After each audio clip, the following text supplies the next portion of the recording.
Régis Boyer, pendant 30 ans et jusqu'en 2001, vous avez été professeur de langue, littérature et civilisation scandinave à la Sorbonne. Vous avez publié de nombreux essais et documents d'histoire sur l'art, les civilisations et les littératures nordiques. Si Naboo fait aujourd'hui appel à vous, c'est parce que le Salon du Livre de Paris a cette année pour invité d'honneur les pays scandinaves. D'après vous, est-ce que ce terme fait sens ? Sans aucun doute. Ce sont des littératures originales qui font partie de notre patrimoine, qui se sont illustrées à travers de très très grands écrivains, que malheureusement nous ne lisons pas ou guère, mais qui doivent être divulgués. Et à l'intérieur même de cette appellation, quelles seraient les particularités et les points communs propres à ces différents pays ? L'Islande est le pays le plus cultivé d'Europe. Un pays où il n'existe aucun analphabétisme. Le pays qui bat le record de publication des livres, des journaux et des revues. Le pays qui bat tous les records de fréquentation des bibliothèques. C'est le pays le plus lettré du monde. Point. C'est comme ça. Une fois avec ma femme, donc c'était en 62, oui, on prend l'auto, puis on décide un dimanche, on décide d'aller se promener. Et ma femme me dit « Oh, il faudrait acheter des œufs. » Oh, tu parles d'acheter des œufs un dimanche après-midi. Et on aperçoit une maison avec une fenêtre ouverte, c'était en plein été, hein, et un type, on voyait sa tête. Elle me dit « On va à la ferme là. » Je vais à la ferme là, je vois le type, je le salue, je lui dis « Est-ce que vous vendriez des œufs ?» Il dit « Oui, mais je finis mon chapitre d'abord. » Il ne faut jamais oublier que l'Islande reste une espèce de nucléus, de modèle ou de point directeur, de je ne sais pas quoi dire, pour les autres. Les Suédois ont subi d'autres influences, ils sont plus orientaux. Les Danois vivent en symbiose avec les Allemands, puisqu'ils sont, si vous regardez une carte, ils sont frontaliers. Les Norvégiens seraient les plus proches des Islandais parce que la grande majorité de la population islandaise est la majorité, c'est pas la grande, et norvégienne. Je veux dire, vous ne pouvez pas réduire le phénomène norvégien ou le phénomène suédois ou le phénomène danois au phénomène islandais. Mais ce qu'ils ont de commun, c'est le culte de nature, la volonté de parvenir à exprimer leur quid proprii le plus intime. Ils ont beaucoup de peine à se communiquer d'une façon générale. Ce n'est pas des Français bavards. Hein. Le respect d'autrui, l'attention à autrui, un certain sens du passé, de l'histoire qui les a marqués plus que nous en un sens. Hein. Et surtout, le talent de conter, de raconter. Ce sont des gens pour qui vous pouvez faire du théâtre, de l'essai, de romans. C'est des conteurs. Ça, c'est très saisissant. Alors justement, les premières traces écrites sont souvent celles d'un travail de transcription des traditions orales. Ce talent de conteur viendrait-il de là ? Nous ne sommes pas sûrs qu'il ait existé une authentique tradition orale germanique. Ce sont des Germains, hein, les Scandinaves. C'est les Germains du Nord. Comme vous savez, il y en a de l'Est, il y en a du Nord et il y en a de l'Ouest. Parce qu'ils n'avaient pas d'écriture. Ils n'ont eu une écriture qu'à partir du moment où ils ont été convertis au christianisme. Et ils sont passés au christianisme autour de l'an 1000, tous. Alors, les clercs chrétiens qui sont installés là ont importé leur religion, bien entendu, mais ils ont apporté aussi tous leurs textes.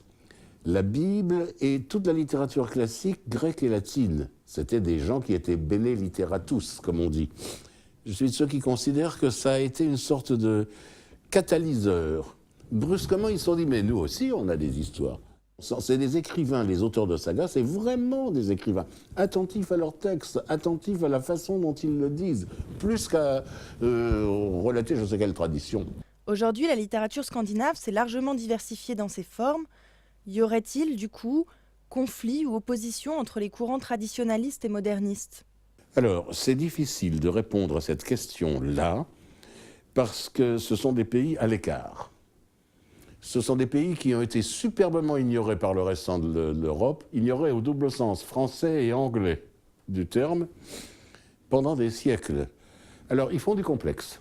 C'est-à-dire, ils raisonnent un petit peu dans le style « mais nous aussi, on est capable de faire ça. Mais nous aussi, on a dit ici. Mais nous… » Vous voyez ce que ça veut dire ? Alors, ils sont coincés entre la conscience de ça, d'une part, et la volonté un peu forcenée de montrer qu'ils sont capables de faire ce que les autres font. Notamment les anglo-saxons. Il y a une très très grosse influence des anglo-saxons sur les Suédois, Danois, Norvégiens. Parce qu'ils ne veulent absolument pas qu'on dise qu'ils n'ont pas pris le même train, quoi. Ils ont peur d'être obsolètes, quoi. Plus récemment, les polars nordiques ont connu un engouement sans précédent. Pouvez-vous identifier les raisons de ce succès? C'est les journalistes français qui sont coupables de ça. Ou plus exactement, c'est la mode des foutus anglo-saxons qui est derrière, n'est-ce pas? Alors, je voudrais simplement rappeler que le fait que le polar soit un succès scandinave en ce moment, à mes yeux, est temporaire, mais je me trompe peut-être, hein. Il y a deux choses à dire. La première chose, c'est que ce sont des polars bien écrits. Ça, j'espère que vous êtes d'accord. Et la deuxième chose, c'est qu'il y a une tradition derrière, et ça, je voudrais bien qu'il y ait un journaliste cultivé français qui le dise un jour. Les sagas islandaises aussi, c'est des polars, et même des grands polars. Une saga islandaise qui se respecte, il y a un crime, il y a une disparition, il y a une énigme qu'il faut résoudre. Donc, je vois une conjonction entre le polar actuel et puis cette vieille tradition du récit qui vous donne quelque chose à entendre. Vous dites que l'Islandais, je vous cite, n'est pas capable d'un réalisme froid ou plat. Il évolue sans cesse entre deux mondes, le sensoriel et l'imaginaire, car tout est hanté pour ses imaginations fiévreuses. Quelles sont leurs sources d'inspiration? Il faut incriminer la lumière. Difficile d'expliquer ça à un Français. La lumière dans ces pays-là est une chose magique. Elle abolit les distances, elle transfigure la réalité, elle fait que vous ne voyez pas ce que vous pensez voir. Vous voyez autre chose derrière ou en dessous, n'est-ce pas? Lisez les romans de Halldór Laxness. C'est celui qui a le mieux exprimé ça. Ou bien lisez les sagas, tout simplement. Il s'en va de chez lui, c'est dans le sud-ouest de l'Islande. Il s'en va de chez lui, il a une quarantaine de kilomètres à faire sur son cheval, il a l'intention d'aller commettre un mauvais coup. Il va flanquer un grand coup d'épée à l'ennemi qu'il déteste depuis longtemps. Il chevauche sur la piste et brusquement, une faille s'ouvre sur le bord du chemin. Il en sort une tête de femme qui lui déclame une strophe dans la poésie la plus compliquée que l'Occident ait jamais inventée. Ça revient à dire, allez, arrête, fais demi-tour, n'y va pas. Il fait demi-tour, il revient. Il n'y va pas. Ça vous est jamais arrivé, ça?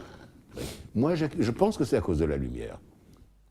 C'est une grisaille trouble, c'est une grisaille ambiguë. Le réel n'existe pas. Ils n'entendent pas ce que vous entendez. Il y a une mélodie secrète derrière, qu'ils saisissent très bien. René Char, qui ne connaissait rien à la Scandinavie, où il n'a jamais mis les pieds, a dit quelque part que la réalité n'existe que soulevée. Alors, puisqu'on parle de réalité, vous avez écrit que l'un des obstacles majeurs qui se dressent devant l'inspiration scandinave serait la difficulté de dire le triomphe sur le non-dit. Qu'est-ce que vous entendez par là? Nous autres, nous bredons volontiers autour d'un thème et nous l'adornons. Pas eux. Ils ont quelque chose à dire et ils ont conscience qu'ils n'y arriveront pas. Un grand écrivain, un Suédois, Olof Lagercrantz, m'a dit un jour, chez nous, le grand écrivain, c'est celui qui arrive à s'exprimer.